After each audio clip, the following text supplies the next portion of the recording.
जतनो बिसेंगो हाथी आओ भाईजी भाईजी भाईजी भाईजी कम कम कम कम। ये आपका प्रोग्राम है, बाहर रहने से कुछ नहीं होगा, अंदर आओ। और जो लोग यहाँ में है सब बैठ जाओ, और जिसको सामने आना जितना को सामने आना आओ भाईजी। लामसोगो आई लव यू। किसी ने गुदक नहीं खाया है आज। I love you. अभी भी किसी ने वाक मस्देंग नहीं खाया है, और जोर से आई लव यू। रतन बाबू कहाँ है?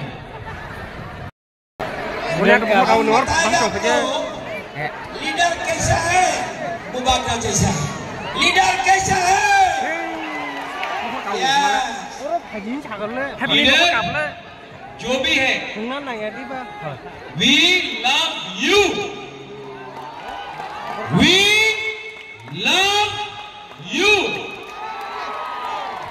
आजकल सब लोग बोलता है I love my India, but I love my Tripura, right?